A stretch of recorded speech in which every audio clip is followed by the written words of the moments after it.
has withstood me. Um, he said some very powerful words. Basically, it said, "You child of the devil, you enemy of righteousness." Yes. And he said, "You not see." So basically, he said some real tough, strong things. God bless, Angel. Good to see you, sweetie. Okay, Leviticus chapter 6. There's a time when we have to. It's a time we have to be real bold, and there's a time we need to be real soft. And wisdom is knowing what to do when, and we don't always get it right. But God will help us learn. Okay. Yes. Leviticus chapter 6 and verse 8. Now we're talking about the altar. And God spoke unto Moses, saying, and I'll explain, a whole more about the different altars in the days to come. And God said to Moses, saying, command Aaron and his son, saying, this is the law of the burnt offering. It is the burnt offering because of the burning upon the altar. The burning upon the altar.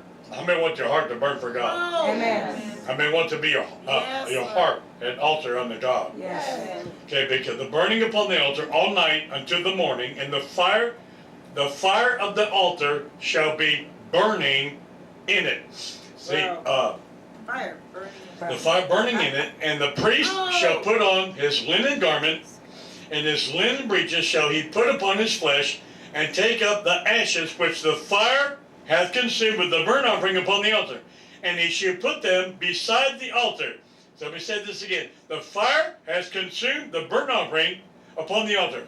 Now, I'll make it this in time, but I want to don't church it now, but Romans 12, 1 and 2, present your body a living sacrifice. Okay, so then upon the altar. So a lot of what I'm trying to say is that, and we'll get into this, time goes on, when that's in the very beginning, whatever I told you, back in the 70s, the first God said we'd be driving down the road, and the Spirit of God would fall within the car, and I'd have these glory fits, and I'd have to run. Well, years go by, and I'm having those kind of spirit. Not that I wasn't anointed, it wasn't that I didn't backslide, it wasn't fall away from God, but there seasons the dryness. And now recently, then I'm driving down the road, and the Spirit of God been falling upon me, and again within the car. And tonight, just during the song service, just weeping, just confessing, repenting, saying, Him so high and lifted up. I'm not robbing banks, I'm not murdering people, I don't have a girlfriend out there, but you see Him so high and lifted up that you see yourself, you see where you really are. See, rather than judging and critiquing and fault finding everybody else, I see Him, and when I praise and I worship Him, I see Him so high and He's so holy, I see where I really am, so I can grow by acknowledging I got some room to grow. Come on, saints of God. So I put the burnt offering upon the altar, so that every day I want to offer up my life a living sacrifice. Remember now, eventually we're talking about living sacrifices. We're going to offer up living sacrifices. Present your body a living sacrifice unto God. So every day it's a living sacrifice. Thy kingdom come, thy will be done. Your thoughts are higher than my thoughts. Your ways are higher than my ways. And I want to save me from myself. Save me from this world. Save me from this wicked, perverted generation. God has so much more. It's not tolerating in church service. We're so celebrating the presence of God because in His presence is fullness of joy. You know what you tolerate. That's what we're going to. That we're going to. What I want to say to you is that you're not always going to be dripping wet with, so to speak, with the anointing. But if I go a little bit and I feel like my prayer's dry.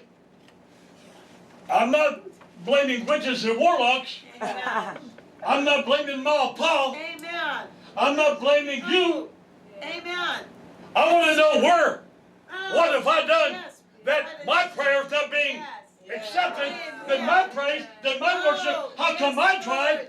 See, what we don't want to do is dance to the music and leave God out. Oh, See, yes. what was David doing? He was building an altar. He wanted to bring the ark back, the presence of God, to the city, to the people that God had made his kingdom. He was not city. Jerusalem was going to be an altar. Amen. The temple. Come on, the tabernacle of David. He could see what was he having? He was having a glory spell. He had the dance bringing. Come on. Mommy said, Dad, there's something more than bring a paycheck home. We got to bring the ark of God has got to be in our tabernacle.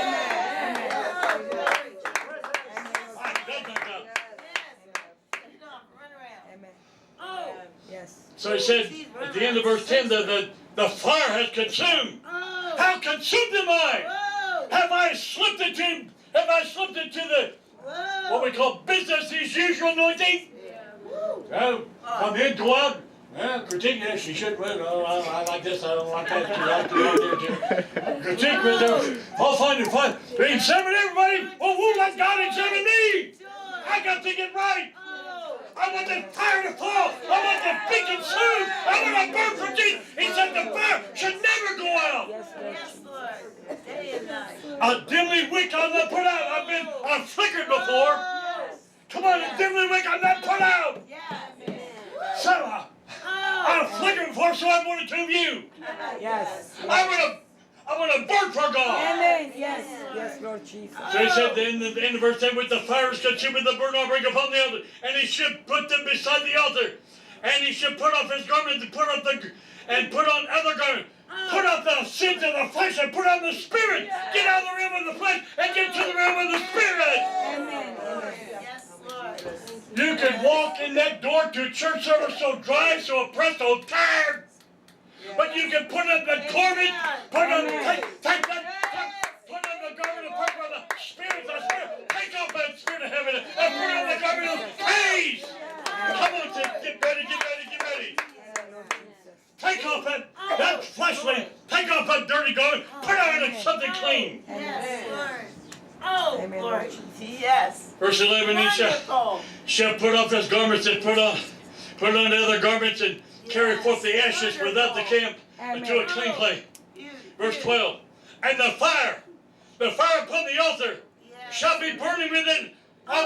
Is my heart burning for God? Is my heart burning for God? Or if am I full of lethargy, tired devil talking to me, bored? And the fire of the altar shall be burning, it shall not be put out. Don't let the fire go out. You and I got a responsibility to keep the fire burning. Yes, Yes, Lord. Lord. Stoke it. Oh. I'm old enough, I live far enough out in the country. Stoke the fire.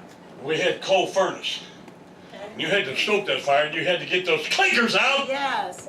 Amen. Had to get the clinkers out Get that clicker out. and put some. Where'd that go in here? How many left Pastor James?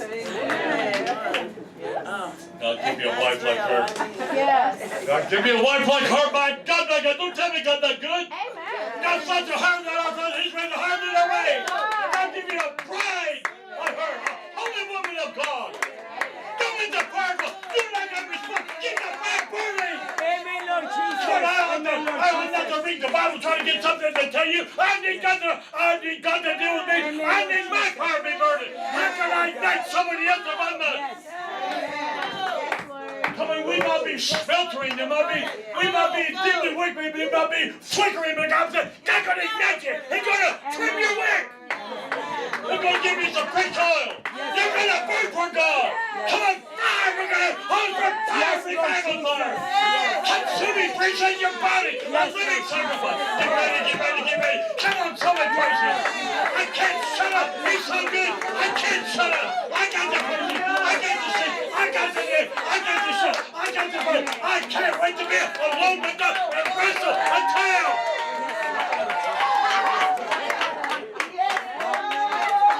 I have something coming.